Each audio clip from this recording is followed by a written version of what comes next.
Thank you for listening to the Dog Trainers Podcast, a podcast created by dog trainers for dog trainers, or anyone who's ever fallen in love with man's best friend. Episode 35, Proper Introduction of Training Tools. When we talk about empathy, that's a big thing that more owners need to understand, and more trainers need to do a good job of helping owners understand is we don't communicate in exactly the same ways. Dogs and people can be surprisingly similar, but we are not the same.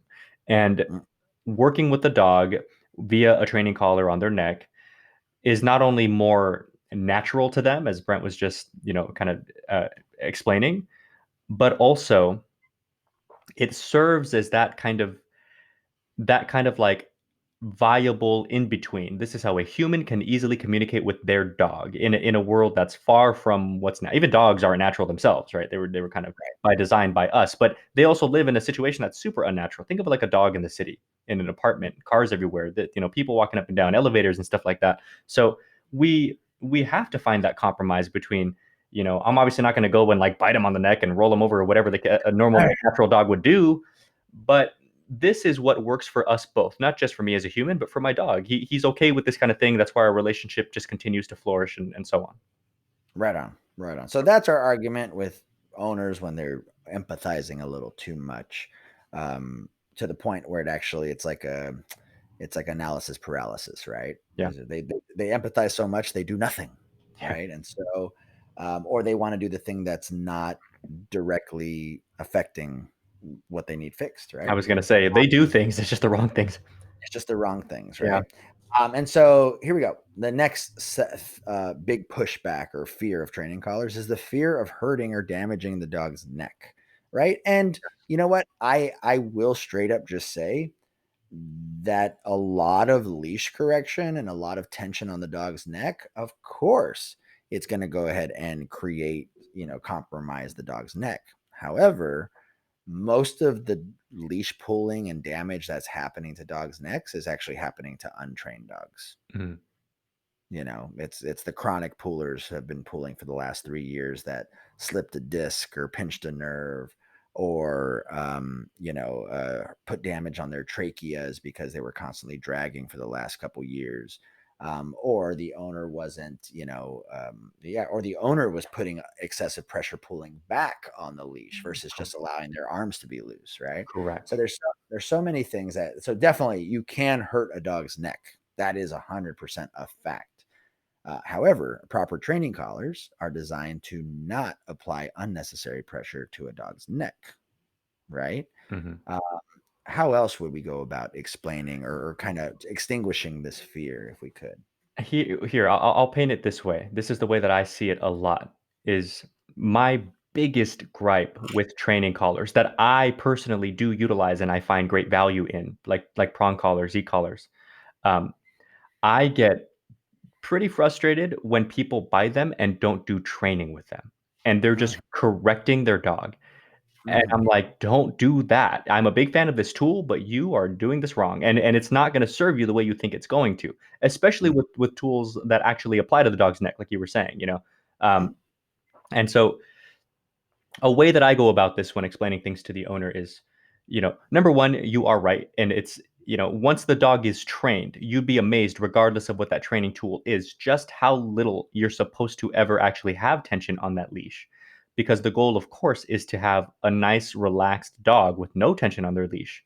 So, you know, that's part of it. But the other part of it too is just like you said, unlike a regular like flat buckle collar, let's say, or like a choke chain or something, which can be dangerous. I guess any tool can be dangerous.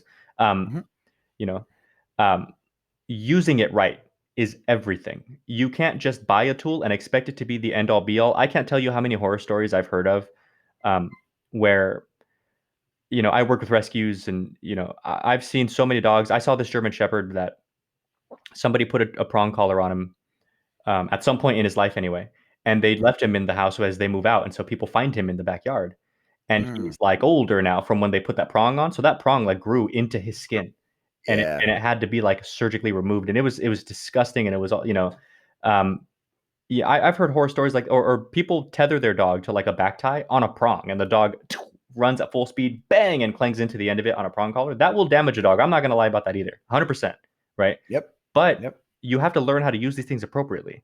That's a dumb thing to do. If you have a prong or a training collar of any sort with your dog, what Brent said in the beginning of this episode is absolutely paramount, more so than anything else, I think.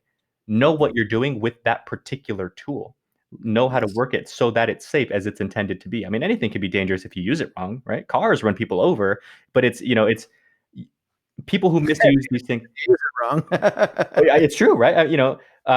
You plug too many things into an outlet and you die. House sets on fire, whatever. Like Yeah. my point being, trainers, we need to do a better job about explaining to owners because it's not their job to know; it's our job to tell them how you use these Exactly. things right and how you need to avoid assuming something's going to be a crutch. You buy the tool and you just start correcting away, thinking all is well, without any sort of understanding of fundamentals, without any sort of empathy. Not too much, but a healthy amount of empathy for the dog and what their understandings currently are.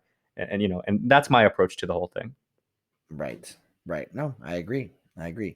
So I think when picking the right tool, whatever it might be, um, it is a little bit of a dance. So it's for me, they I'm really good at reading my clients. So I can definitely tell who's the very sensitive type, who's the conservative type for their dogs, or who's the type that goes, all right, I just want to end this behavior right away. Right. And based on those things, that actually allows me to pick and choose where I'm starting in my tools, my training collar tools. Right. Um, I really like to start with what is perceived to be the least aversive training tools. Perceived to be, right? Meaning what looks the nicest, right? So we all know the two tools that look the nicest are martingales and slip leads, right? These tools, they look the nicest. They look the least threatening. I don't know if you've ever had a slip lead on, but you can control a dog on a slip lead, and there's a reason behind it. Okay. Um, so slip leads, we start with slip leads. We start with trying to see, like what I like to do is I'll start people on a slip lead. We'll start doing basic exercises like, just teaching the limit of a leash. We'll start teaching blocking a behavior. We'll start teaching, maybe some leash pressure work on a slip lead. And all this is in a controlled setting, right? Inside the home, not a lot of distractions. The dog's not failing that much. And we get the dog. And the cool thing is on the slip lead, we start teaching people how if you use a tool properly, you barely have to use it. Right. And that's a big thing. So what this does is this kind of reverses their idea or their fear of having to inflict pain or discomfort on their dog. They actually start learning that proper technique and the right tools become a means to an end, right? Where if I have good technique and I have the right tool, that means I have to put less pressure on my dog and inflict less discomfort. And I get to also reap all the benefits of it as well, right? So, what I tend to do is I will start clients on what is perceived to be the least aversive tool. So martingales or slip leads. And if I need to, once we start changing distraction levels and once we start changing location or, we start putting distractions in front of the dog that the dog is really hard to resist, then what I might start doing is now that their technique is good on the slip leads, now I start auditioning different training tools that might be suitable for them. Right. This is where I might bring out the choke chain or the star mark or the prong collar, and in some situations the e-collar. But if I have to bring out an e-collar at first, then that's usually because the slip lead didn't work or the pinch collar didn't work. Right. And so when we start doing that, this actually now allows people to understand, and their brain is already primed to understand if I have the right technique and I have the right tool, I use the leash and the tool less. And that has proven to me to be a very, very successful way of easing clients who might be a little oppositional or give a little pushback with training collars. That's been a tried and true way of, I would say, 99.9% success rate on that method. In essence, I present them with a strategy. Once they accept that strategy, I present them with a problem.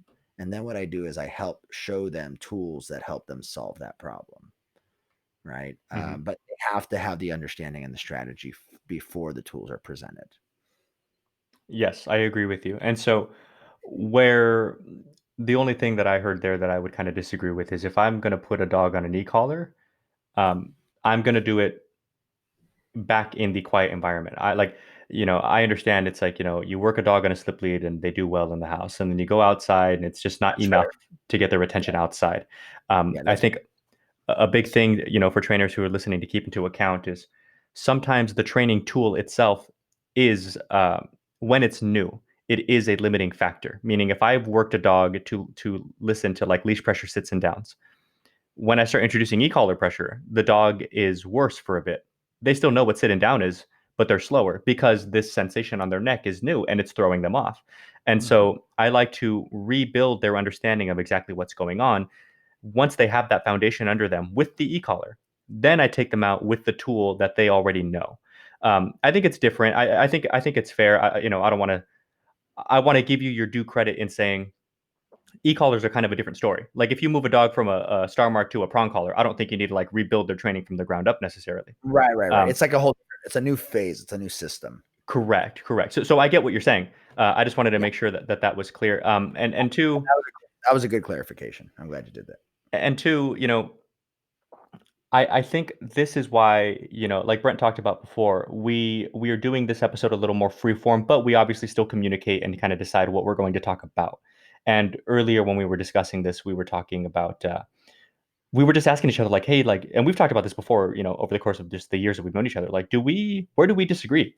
And we're kind of like, I don't know. I don't really think we disagree anywhere. I think it's just a matter of approach, right? And so, um, I guess my manner of approach would be if I knew from the beginning, and I think of things like Michael Ellis telling us the real benefit of a professional in anything is the experience, is just the time, the dogs, the drills, the hours, and that gives you weird little insights that more people just wouldn't naturally know, right? Like I'm sure Brent and I can agree that there is this kind of, as much as every situation is different, there are kind of like archetypes of dogs and owner combos that you're like, okay, this dog's probably going to do well with this kind of tool, that kind of tool. Then you kind of get into the whole, and it's possible that we're wrong. Don't get me wrong. Um, Hmm. then it becomes kind of possible that we have to then go and find out, like, okay, knowing in my head as I do that this dog's going to end up being really good on like a prong collar, e-collar, whatever the case. Hmm. How do I start the process now? This kind of train of I'm going to start here, but I already know my end result is here. I don't do that. I mean, I do that a lot, but never with it like in my head. I don't think I've gone into a lesson in a long time, like already knowing the dog's going to end up on this tool, but kind of going through the motions anyway. Um, I do though task switch through tools when I genuinely feel like, okay, you know what? Let's start with the slip. Oh, all right, you know what? All right, let's move on to this. Um, but that's been my biggest like I guess miscommunication with our two points on this. But we kind of want to keep it onto the task of just the training callers themselves and dive into this a little bit deeper, and maybe save the other stuff for like a later time. Hmm. Hmm.